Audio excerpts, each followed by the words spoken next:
Magandang araw sa inyong lahat. Nandito na naman si Mechanic Doctor, ang doktor ng motor.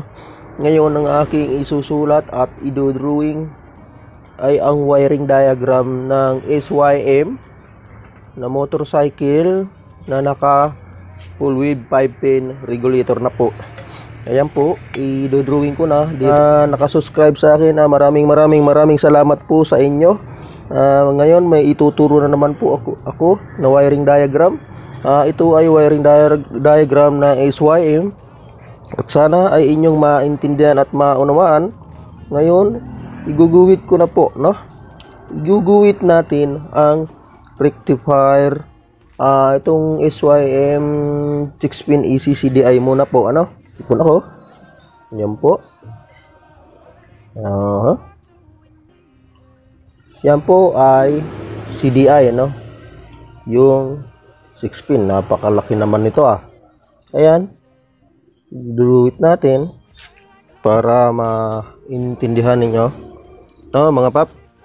Ang 6-pin po, ano? SYM 125 po ito. No? Yan po. Dinodrawing natin yung sakit po yan. No? Sakit yan. Ayan na po. Ayan po ang mga sakit. 6-pin po yan. 1, 2, 3, 4, 5, 6. 6. No? Ayan po sulat natin dito sa taas. 6 pin ECCDI.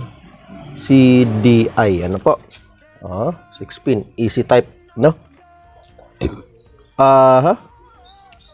At sulat natin ang battery, no? Itong battery. Ayan po battery.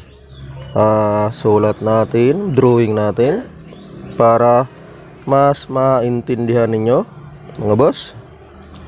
Yan po sundan nyo lang ang aking tutorial na ito. Guhit natin. Ang ginuguhit kong ito ay negative. Yan po. Nakakonek sa body ground o chassis. Yan po ito ay ground. Ano po? Negative, positive. 12 volt battery. Ayan po mga papa. 12 volt battery yan ayan po ayan drawing ko ang battery. Next natin ang fuse, no? Fuse ang aking dinodrawing. Ayan sundan nyo lang. Ayan yung line na yan. Ayan mga papa, fuse yan ayan ayan na po ang aking dinodrawing ay fuse. Ayan, sana ay inyong masundan. At yung gamit tayo para bilog na bilog, no? Ano po? At itong ignition switch symbol, no? Sulat natin 10 ampere fuse. Ayan po 10 ampere fuse, no? At ito yung ignition switch, no? Yan up, ignition switch, no? Yan. Yung kulay po nito ay red, kabila black. Ano po? Ayan itong isa, ang ito kulay nito ay green, ground. Sa ground po nakakabit yan, no? Ayan ito nyo sa ground yan green. Yan po green, red, black, no? At ito naman ang black, white. Ayan po, no? Ang pangalan po niyan ay ignition switch, no?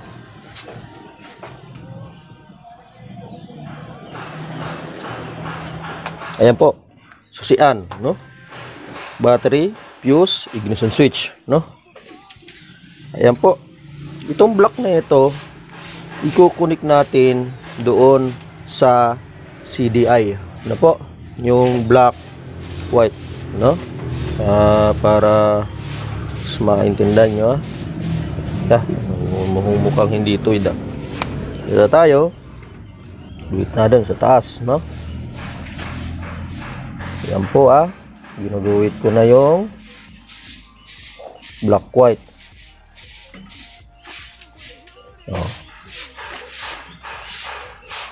Yan po, pag nakaharap sa iyo CDI, tuturo niya, makikita niyo yan, no? Ayan, nakaharap yung sa taas. Ang kulay po niyan ay black.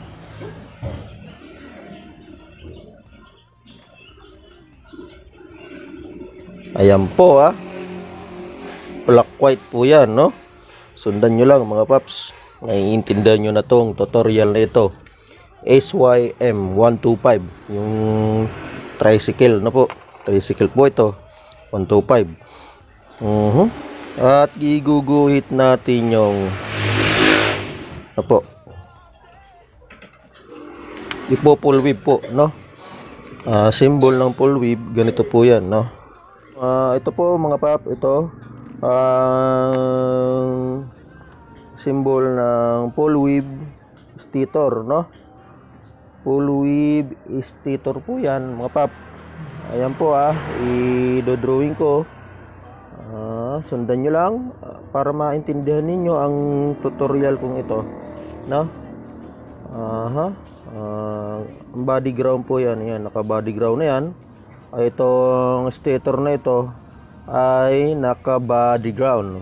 Ito po ay pull wave stator. Pull wave stator po yan, no? Ground. Ayan, sundan nyo lang at para maintindihan nyo ang tutorial diagram kong ito, no? Ayan, ayan po, sundan lang.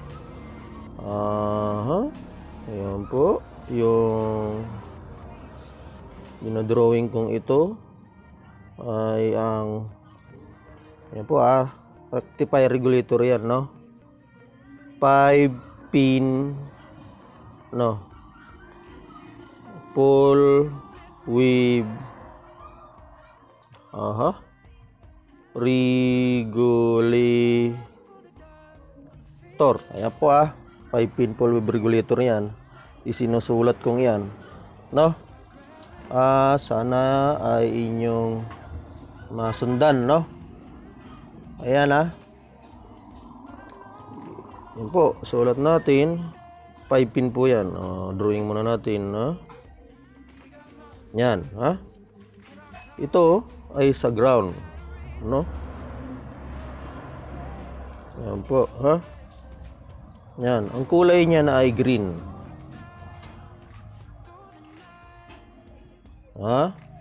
Green ang kulay niyan. At ang isa ay yellow, no? Yan, yellow. Dito natin ikakabit yung yellow wire, no? Ayan po, yellow wire yan, no? Yan. Yan, At next natin, yung pink magkatabi po, ano? Magkatabi, pink wire at yellow, no? Yan. Yan po. Ito yellow at ito pink. Ayan, tanda niya, yellow at pink, na? Next natin itong kulay red, no po? Ayan, kulay red. Ayan, ayan po, diagram natin. Ayan, sundan nyo lang yan. Ayan, yan, Yellow. Red po yan, ha. Red, yun yung nag-charge papunta sa battery. Ano, kakabit yan. Nakakabit yan doon sa red ng fuse at ng positive ng battery. Yan, dumadali po niyan ay DC yan. Ano? DC output. At itong isa naman ay doon sa accessories. Ano? ECC. Control po ito. Kulay black na yan. Nag-go-control. No? Sundan nyo lang, ha? Para mas maintindihan nyo ang tutorial kong ito, ano? Ayan.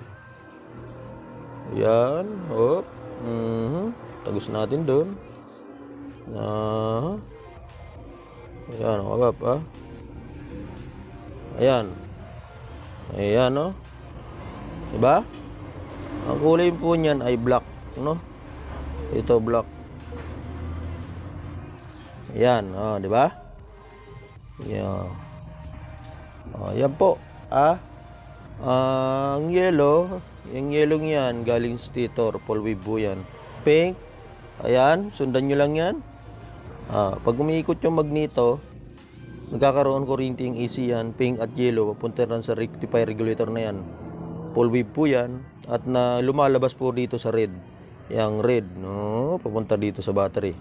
Yan po ang trabaho niyan, 5-pin full wave regulator. Ano? At next natin itong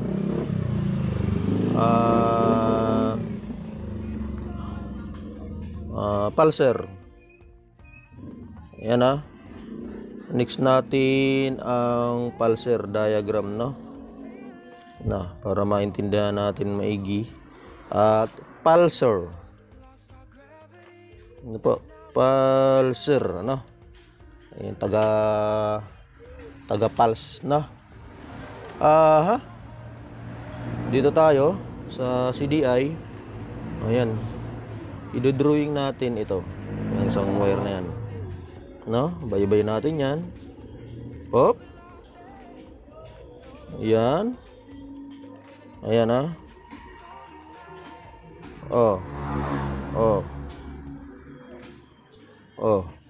Ayan, oh. Ayan. Ang kulay po niyan ay green.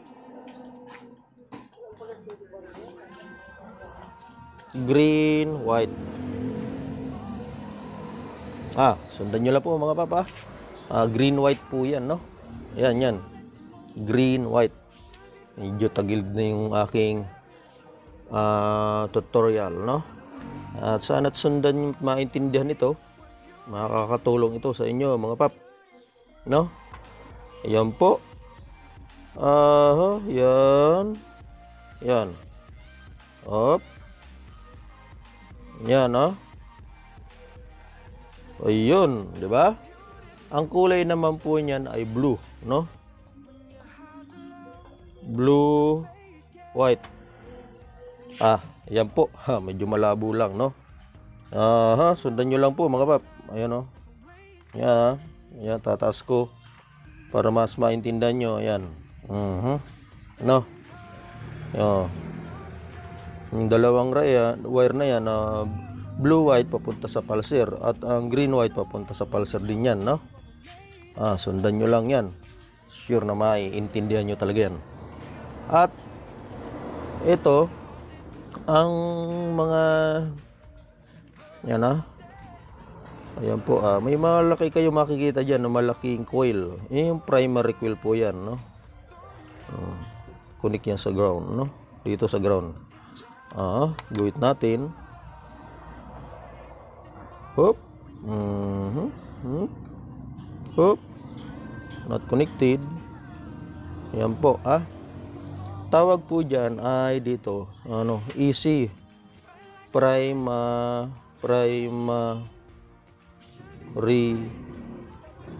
coil, no? Ayan, at papunta dito. Ayan. Yan, di ba? Kasi naka-easy type po tayo, no? Naka-full wave. Naka-full wave yung stator, pero naka-easy type, ano? Easy primary coil, no? Ang kulay po nito ay black, red. Ano po? Ayan. Sana maintindihan nyo. Sundan nyo lang mga pap ang tutorial ito. Sure na marami talaga kayong maiintindihan sa aking mga ituturo, no? Ayan po full wave stator, naka primary easy type po kasi ang CDI natin na aking itinuturo ay 6-pin AC CDI, no? Ignition system po yan, no? Next natin to, ayan po, ground yan, no? Makikita nyo dyan sa taas ng aking tutorial, lalabas po dyan yung diagram nito, no? Green ground po yan, no? At ito, next natin, ayan,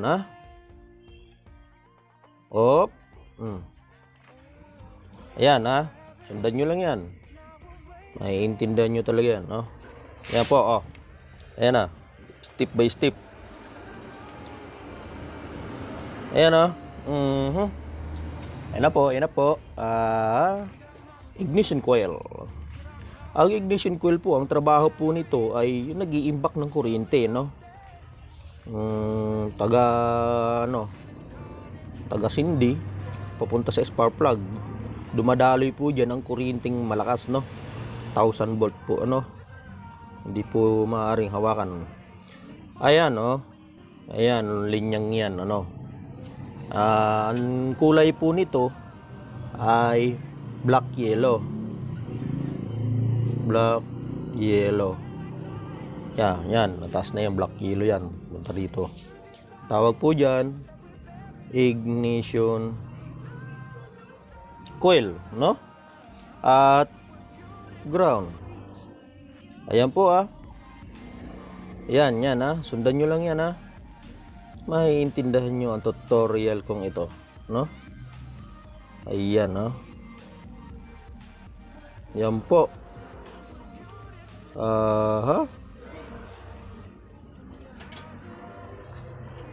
Yan, sundan nyo lang yan.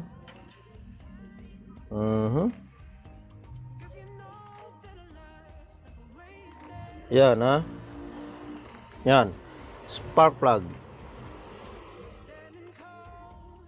Spark plug, yan, ayan po. Ayan na po ang aking diagram na aking naibuo na, no?